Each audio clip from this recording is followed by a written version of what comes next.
नमस्कार दोस्तों, हमारे इस खास कार्यक्रम में आपका बहुत बहुत स्वागत है। आज हम बात करेंगे बच्चों को लेकर। बच्चों को पढ़ाई में मन क्यों नहीं लगता और वो पढ़ते पढ़ते भटक क्यों जाते हैं। हमारे साथ हैं अतुलेंद्र जी महाराज। पंडित जी, आपका बहुत बहुत स्वागत है हमारे इस खास कार्यक्रम में। जय हो। तो पंडित जी ये बताइए, बच्चों को लेकर बच्चे जो है पढ़ाई करते हैं जी। और वो पढ़ाई में उनका मन लगता है और पढ़ते पढ़ते वो अपने मार्ग से भटक जाते हैं, तो उनके लिए क्या है समाधान? दरअसल ऐसा होता है, कुंडली जो होती है उसमें 12 घर होते हैं। उन 12 घर में 12 भाव होते हैं। तो जैसे कि 5वां घर आपका संतान, विद्या और प्रेम का घर होता है। इस 5वें घर में कौन सा ग्रह बैठा है और किस ग्रह की दृष्टि पड़ रही है, उसके अकॉर्डिंग देखा जाता है। और यह भी देखते हैं कि बच्चा पढ़ने में बहुत अच्छा है। ऐसा लगता है कि 10+2 जब तक हो रहा है उसका, 10+2 तक अच्छा कार्य कर रहा है, पढ़ाई कर रहा है। 10+2 क्रॉस करने के बाद हाई लेवल में जैसे जाता है कि वहाँ पे दोस्तों के साथ बिगड़ जाता है। कुछ बच्चे ऐसे भी हो जाते हैं। कुछ बच्चे ऐसे होते हैं कि पढ़ते रहते हैं तो उनको रिजल्ट जब नहीं मिलता है तब भी मार्ग भटक जाते हैं। तो जैसे पंडित जी, कई हमारे आसपास में ऐसा होता है कि माता पिता परेशान हो जाते हैं बच्चों को लेकर अपने, तो उनके लिए क्या है समाधान, बताएं आप। समस्या ये है कि कौन सा बच्चा है, कैसे किस स्थिति में है, उसकी कुंडली अगर देखेंगे तो कौन सा ग्रह कैसे कार्य कर रहा है उसके अकॉर्डिंग तो बता पाएंगे हम। अब ऐसे आप बता, जैसे कि आप पूछ रहे हो तो उसके अकॉर्डिंग अगर समझा जाए तो जैसे कि पंचमेश में राहु विद्यमान है जी, जो संतान, विद्या, प्रेम का घर होता है, उसमें अगर राहु विद्यमान है और उसकी अगर शुक्र या शनि के साथ युति बन रही है, मतलब मिलान उसका शुक्र या शनि के साथ हो रहा है, तो इसमें क्या होगा कि बच्चा बिगड़ जाएगा, तुरंत ट्रैक चेंज हो जाएगा। हमारे कॉलर जुड़ रहे हैं पंडित जी। जी जी।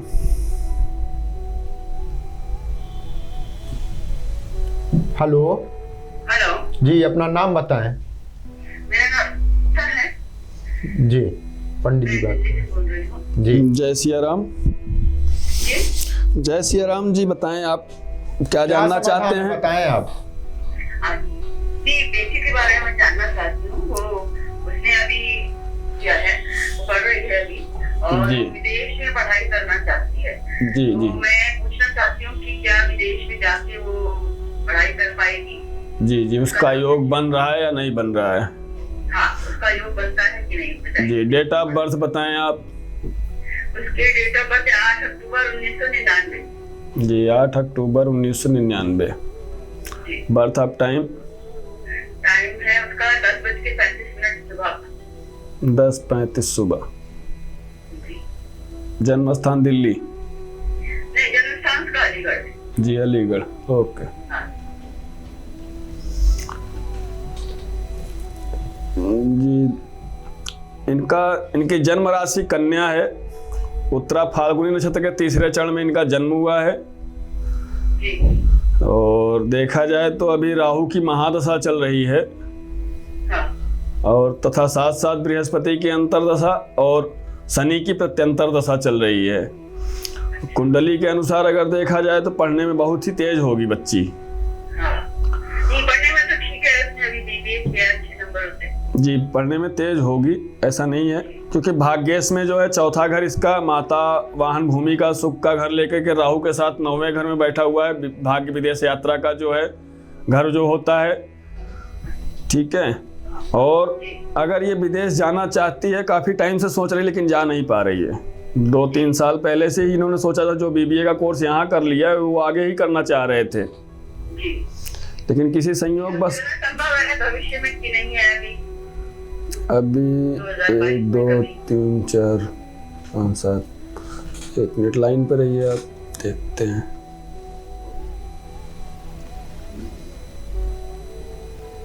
संभव है लेकिन इसमें थोड़ा सा अड़चने आ रही हैं। जी। अगर यह कुछ कार्य कर सकती है पूजा पाठ से संबंधी, हाँ जी। तो नहीं तो उसकी इस जगह पर कोई और कर सकता है, जैसे मैं कर दूं या माता या हाँ हाँ, उनके नाम और गोत्र के अनुसार आप कुछ भी उपाय कर सकते हैं, छोटा बहुत। अच्छा। इसमें आपको ये करना हो, क्योंकि राहु ही समस्या कारक बना हुआ है इस टाइम पे। अच्छा। इसकी दशाएं भी चल रही हैं किसी एंगल से देखा जाए तो, और गोचर में भी नुकसानदायक है क्योंकि ये एक ग्रह में घर में लाभेश वाले घर में विद्यमान हुआ है। जी। और इसमें आपको राहु से रिलेटेड मतलब कार्य करना होगा। इसमें आपको राहु काल के समय में बुधवार के दिन 12:30 बजे से 1:45 के बीच में जी। कुत्ते को दूध और बिस्किट खिलवाइए आप। अगर वो अपने हाथ से खिलाती हैं तो ज़्यादा बेटर है। बाय द वे अगर प्रॉब्लम है तो आप उनका नाम और गोत्र लेकर के यह कार्य आप करिए। ठीक है, ठीक है, धन्यवाद पंडित जी। और जय सिया राम, जय सिया तो राम। पंडित जी, जैसे कि ये कॉलर आया अपने पास कि विदेश यात्रा को लेकर, जी। विदेश में बेटी पढ़ सकती है या नहीं, जी। ऐसे कई सारे छात्र होते हैं जो विदेश में पढ़ना चाहते हैं, जी। वीजा की प्रॉब्लम हो गई, घर के फाइनेंशियल प्रॉब्लम हो गई, तो Anyway। इसको लेकर क्या है समाधान बताएं।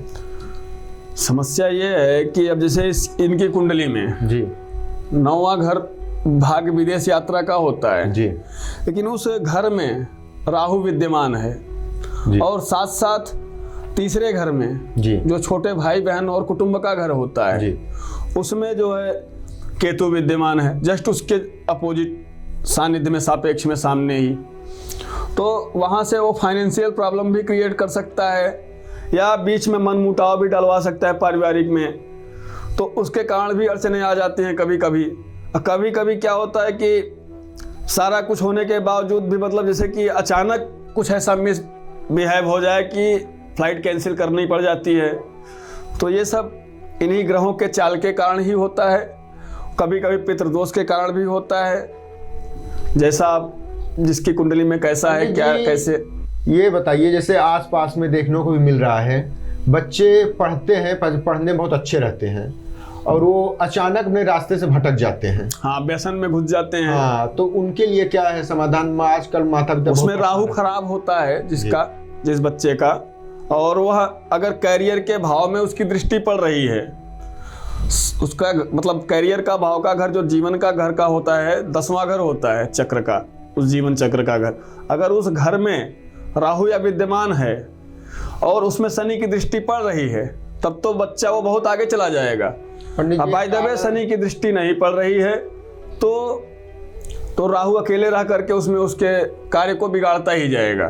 किसी भी हद तक वो बेकार ही करेगा और अब उसको जिस रास्ते पे चल रहा है, अच्छे मार्ग पे, उस मार्ग से भटका करके विपरीत दिशाओं में ले जाएगा। जैसे कि व्यसन करना, जी, नशापत्ती या प्रेम प्रसंग में पड़ जाना, मतलब इस ट्रैक को छोड़ करके दूसरे तीसरे ट्रैक पे चला जाएगा बंदा। पंडित जी, एक कॉलर हमारे साथ जुड़ रहे हैं। जी ना, अपना नाम बताएं। हेलो। हाँ जी, जय माता दी। आप अपना शुभ नाम बताइए। मेरा नाम परमानंद है। पंडित जी थोड़ा गला बैठा हुआ है नौकरी का। जी बताएं परमानंद जी, आप क्या जानकारी चाहते हैं, किसके बारे में जानना चाहते हैं, आप अपनी समस्या बताएं। पंडित जी, मेरा बेटा है, उसके बारे में जानकारी चाह रहे थे। जी पंडित जी, मेरे बेटे का जो है, वैसे तो पहले पढ़ने में थोड़ा सा सही था, अच्छा था, लेकिन आजकल थोड़ा सा ज्यादा देर रात तक जागना और सुबह देर से उठना, गेम खेलना, सुबह देर से उठना और कुछ मन थोड़ा सा भटक गया है। थोड़ा सा उसके बारे में जानकारी चाह रहा था पंडित जी। उसकी डेट ऑफ बर्थ आप बताइए। 2 तारीख है, 9वां महीना है जी, और सुबह में 10:25 पे, ये 2007 का जन्म है इसका। जी 2007 का। 2007 का है, सुबह में 10:25 पे। जी जी। जन्म स्थान? जी, जन्म स्थान नई दिल्ली है। आपके बेटे की पत्रिका हमारे समक्ष लग चुकी है। जी पंडित जी। इस कुंडली के अनुसार देखा जाए तो कुंभ राशि का बच्चा है आपका। जी। लग्न राशि इसकी मीन बन रही है तथा हेलो जी पंडित जी, बताइए। जी, इसकी कुंडली में अभी 2 साल से राहु की महादशा आ गई है तथा केतु की अंतर्दशा तथा शनि की प्रत्यंतर दशा चल रही है।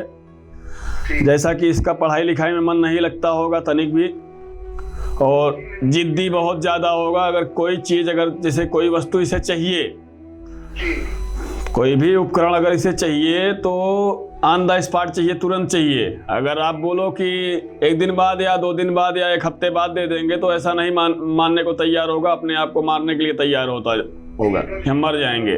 बिल्कुल आप सही बोल रहे हो पंडित जी। जी, और इसमें ऐसा हो रहा है कि आपका बच्चा जो है गलत मार्ग पे भी जा रहा है। अभी ज़्यादा उम्र तो नहीं हुई है, 12-14 साल का है आपका बच्चा, लेकिन व्यसन की स्थिति में जा रहा है। किसी अपने से बड़ों के साथ इसका उठना बैठना हो गया है कि जिस नशा पत्ती वाला स्थिति आ गई है। समझ रहे हैं आप? जी जी पंडित जी, इसमें आपके बच्चे के साथ पितृदोष तथा राहु के साथ शनि और शुक्र की युति बन गई है, जो कि कहीं कहीं अच्छी होती है, कहीं कहीं बहुत ज़्यादा ही खराब होती है। अब वह किस अवस्था में है, जैसे कि आपकी बच्चे की कुंडली में पाप अवस्था में बैठे हुए हैं तीनों पाप ग्रह बन करके, तो इसमें गलत ही कार्य करवाएंगे। जी पंडित जी, अभी पिछले 1 साल से ऐसा हो रहा है बहुत। बिल्कुल बिल्कुल, जब से राहु के साथ केतु बना हुआ है, उसके साथ बुध आ गया है, तब से। जी जी महाराज जी, तो इसका क्या उपाय है, हम क्या कर सकते हैं पंडित जी, जिससे हमारा थोड़ा समाधान निकल जाए पंडित जी? बच्चा हमारा एक ही बच्चा है। जी जी, आपकी बात हम समझ पा रहे हैं। इसमें आप ऐसा करिए कि पहले तो आप बच्चे को, जैसे कोई भी जिद करता है किसी वस्तु को लेकर के, जी पहले तो उसको उस वस्तु को आप उसके मतलब उपलब्ध नहीं कराएं तुरंत आप उसको प्रोवाइड ना कराइए जो भी आपके साथ जिद करता है, पहली बात। और दूसरी बात, अगर देखा जाए तो ग्रह के अधीन तो सारा जगत है, और इसी ग्रह के कारण ही आपके बच्चे के साथ आपके बच्चे के जीवन में प्रॉब्लम आ रही हैं सारी। और इन ग्रहों से संबंध में अगर देखा जाए तो काफ़ी ग्रह आपके बच्चे के खराब चल रहे हैं। कोई नीच के बन के बैठे हैं, तो कोई शत्रु अवस्था में बैठा हुआ है, तो कोई। इसके लिए हमें क्या करना पड़ेगा? इसमें आपको केवल और केवल नवग्रह शांति का अनुष्ठान करवाना पड़ेगा, और साथ साथ पितृदोष की शांति करवानी पड़ेगी। ठीक है जी, तो पंडित जी, ये कोई इसका विशेष दिन या विशेष मुहूर्त होता है कि कैसे? ऐसा कुछ नहीं है। पितृदोष और ये अनुष्ठान के कार्य के लिए किसी भी टाइम आप मुहूर्त निकलवा के सर्वार सिद्धि योग में आप अपना अनुष्ठान प्रारंभ करके, शुक्ल पक्ष हो या कृष्ण पक्ष हो, उसमें अगर सर्वार सिद्धि योग आ रहा है तो उसके अनुसार आप अपना कार्य आरंभ कर सकते हैं। और इसमें अनुष्ठान में 1.25 लाख मंत्र का जाप होगा, 1 दिन में होगा नहीं, 7 दिन लगेंगे, 7 ब्राह्मण के माध्यम से होगा तब हो पाएगा, क्योंकि मंत्र जो है बड़ा होता है थोड़ा, और वह मंत्र जब तक पूरा नहीं होगा तब तक आपका कार्य होगा नहीं। जैसे कि अब नवग्रह के लिए आप मान लो ब्रह्मा मुरायति प्रांतकारी भानु शशि भूमि सुतोचा बुद्धस्य गुरु शुक्र शनि राहवे केतवे सर्वे ग्रह शांति करा भवंतु, ये एक मंत्र है। इस मंत्र का अनुष्ठान होगा, वो 1.25 लाख बार पढ़ा जाएगा, और 1.25 लाख पढ़ने के बाद, 1.25 लाख जाप करने के बाद ही देवता जागृत होते हैं, और उसके बाद भी कम से कम 11,000 एक्स्ट्रा करना पड़ेगा। तो महाराज ये हमें कहीं मंदिर में कराना पड़ेगा? मंदिर में भी करा सकते हैं आप, किसी आपके आसपास विद्वान ब्राह्मण हो उनके माध्यम से करवा सकते हैं, या आप अपने घर में अनुष्ठान करवा सकते हैं उन ब्राह्मणों को निमंत्रित करके। महाराज अगर ऐसा हो जाए कि कुछ दिन की हमें मोहलत मिल जाए, ऐसा क्या करें, कुछ ऐसा अगर आप बताएं? पहली बात तो आप ऐसा करिए, कुछ तो आपको अगर जैसे कि लगे कि आप हो सकता है कुछ लाभ मिल जाए, प्रॉफिट हो जाए आपको, आप बुधवार के दिन 12:30 से 1:45 के बीच में राहु काल के टाइम में कुत्ते को दूध और बिस्किट खिलाइए, और गणेश जी को मंदिर में जाकर के दूर्वा समझ रहे हैं, घास जो होती है भगवान को चढ़ती है, दूर्वा और 1 लड्डू गणेश भगवान को अर्पित करके आए दक्षिणा के साथ। हेलो, हाँ जी। हाँ, आप ऐसा अगर करते हैं तो देखिए 5 से 7 बुधवार करिए, अगर फायदा हो जाता है तो अच्छी बात है, नहीं होता तो उसके बाद आप हमसे बात करिएगा। ठीक है, हमारे साथ जुड़ने के लिए बहुत बहुत धन्यवाद। पंडित जी, आजकल आसपास में देखने को मिलता है बच्चों को पढ़ाई में मन नहीं लगता, और वो वीडियो गेम और खेलने में ज़्यादा व्यस्त रहते हैं, तो उसके लिए घर परिवार में परेशान रहते हैं, तो उसका क्या समाधान है? उसका समाधान यह है कि आप राहु से रिलेटेड उसमें समस्या है। राहु ही उसका कारक होता है कि जो मार्ग से विपरीत दिशा में ले जाता है, विचलित करता है, मानसिक टेंशनें डालता है, कर्म करने के बाद फल नहीं देता है। टोटल केवल राहु का ही कार्य है इसमें कि जो आपको आपके मार्ग से भटका देता है। अच्छे मार्ग पे चल रहा होता है व्यक्ति, लेकिन उसको दूसरे मार्ग पे जाना पड़ जाता है, ना चाह करके भी वो भटक जाता है। तो इसके लिए तो राहु का ही उपाय करवाना चाहिए उसको। लेकिन अब पहली बात तो ये पता होना चाहिए उसकी कुंडली में कौन कौन से ग्रह कैसे किस अवस्था में बैठे हुए हैं, या पाप ग्रह बन के बैठे हैं, या पुण्य ग्रह बन के बैठे हैं, या सम के हैं, या मित्र के हैं, या शत्रु भाव में हैं, किस भाव में है उसके अनुसार ही तो पता चलेगा ना। पंडित जी, आपको हमारे इस खास कार्यक्रम में जुड़ने के लिए बहुत बहुत धन्यवाद। नमस्कार।